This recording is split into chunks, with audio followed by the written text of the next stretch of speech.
Lesson 5.5, Performing Function Operations. Our essential question, how do you add, subtract, multiply, and divide functions? Given the functions f and g, we are going to be dividing, and it's f divided by g. And to do the f divided by g function, you're going to take each individual function and have individual f divided by individual g. So we have f divided by g of x as our new function. So I need to take the entire f function and divide it by the entire g function. So my entire f function was 5x, and I'm dividing that by the entire g function, which was x plus 2. So my f divided by g function is 5x divided by x plus 2. But denominators are not allowed to equal 0, because that would then make them undefined. So this is the function only when x cannot equal negative 2. Because if x equaled negative 2, this would equal 0. Another way to think of it, we know for a fact that it cannot equal 0. So if we solve for when it would equal 0, we found it would equal 0 at negative 2. So that cannot be one of the answers. So this is my full and final answer. Standard 5.5, number 4, dividing two functions. I have function f and function g. I am being asked to find function f divided by g. Then we're supposed to find our domains. And then we're also supposed to evaluate when x is 16. So if I am doing the f divided by g of x, I'm supposed to take all of f and divide it by all of g. So my f function is 6x, so I have a 6x being divided by my entire g function, which is x to the 3/4 power. So I have 6 divided by 1, which is 6. I have same base x's. One's in the numerator, one's in the denominator. So this rule is to subtract. Subtract the top exponent minus the bottom exponent. Every variable does have an exponent. He's the secret ninja, exponent 1. So it's 1 minus 3/4.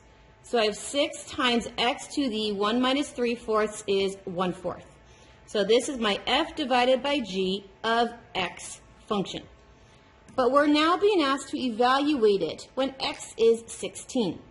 So my f divided by g at x, when this x is 16, and now we need to evaluate. So I have 6 be multiplied by, this is the 4th root of 16, all raised to the power of 1. So 6 times the 4th root of 16 is 2. 6 times 2 to the 1st power is 2. 6 times 2 is 12. So f divided by g of 16 is 12. So now let's go ahead and look at our domains. I need to find the domain of each individual function. So the domain of f. Here is my f function. Exponent's 1, which means it's linear, with a vertical stretch of 6. So it's vertically stretched up by 6. It does not move left, right, up, or down. This is the function going forever left and forever right, which meant my domain is going to be all real numbers. And now we're going to go ahead and we're going to look at the domain of g of x. G of x is raised to the 3/4 power. The parent function of x to the 3/4, which is this, looks like this. It goes to the furthest left right here. It goes no further left than that, which meant that x at 0 is the last left point you see, which means everybody else is going to be all the positive x's this way. So his domain is x is greater than or equal to 0. So now we are looking for the domain of our new f divided by g of x function. F says use everybody. G says I can only use numbers 0 and positive. So what do they have in common? They have x is greater than or equal to 0 in common. So looking at our next rule, we have f and g, and we are being asked to find f divided by g. So here's me splitting my paper so I can work on the domains over here. So f divided by g of x says to take the entire f rule and divide by the entire g rule. So looking for my entire f rule, here is f, which is 3x, dividing by my entire g rule, which is x to the 1/5. So I have 3 divided by 1, which is 3. I have same base in the numerator and the denominator. That rule is to subtract. He had a secret ninja exponent of a 1. So this is 1 minus 1/5. So I have 3 times x to the 4/5, and that is my f divided by g of x exponent. Now I'm asked to evaluate when x is 32. So I have my f divided by g of x function, and I am being asked to evaluate f divided by g at 32. So evaluating, I have 3 times, this is the 5th root of 32, all raised to the 4th power. So I need the 5th root of 32, which is 2. 3 times 2 to the 4th power is 16.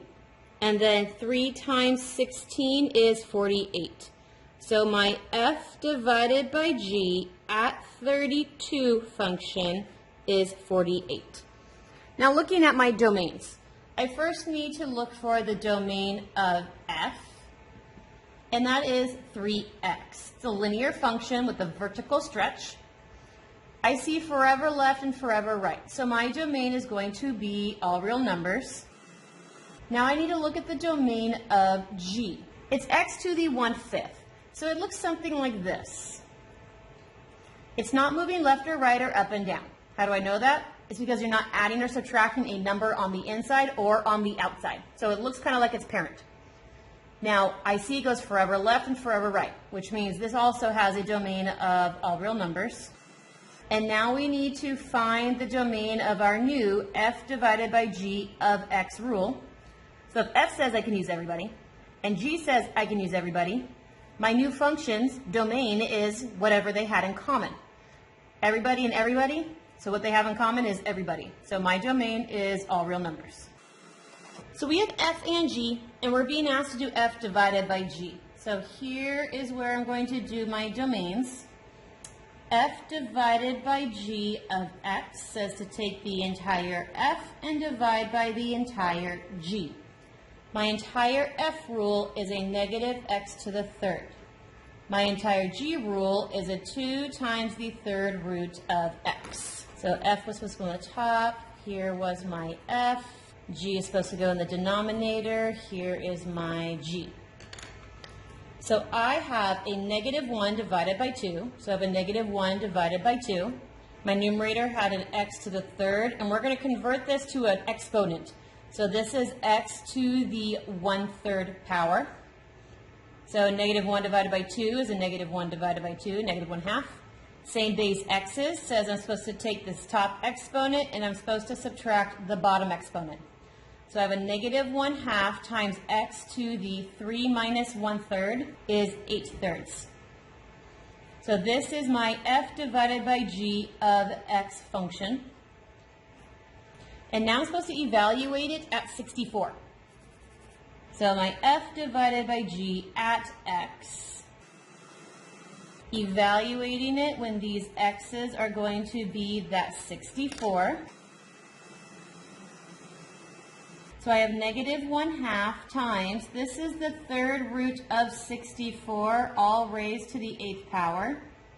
So this is a negative 1/2 times, I need to know what the 3rd root of 64 is, and that is a 4. We now have a negative 1/2 times, what is 4 to the 3rd power? That is 64. Negative 1/2 times 64 is a negative 32. So my f divided by g at 64 is negative 32. Now we're going to go ahead and look at the domains. We have to do the domain of f and g separately first. So this is an x to the 3rd power, which the x to the 3rd power parent function would have looked like this, but it's reflected, which means it's actually going to look like this instead. It's still not moved left, right, up, or down. How do I know that? Because there's no adding or subtracting on the inside or on the outside. It was just a reflection. It's still forever left, forever right. So my domain is still going to be all real numbers. Go ahead and look at the domain of my g of x. This is the 3rd root of x. The 3rd root of x's parent function looks like this.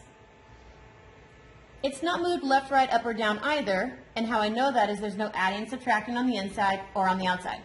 I do see this vertical stretch, so these lines would just get stretched a little more vertically.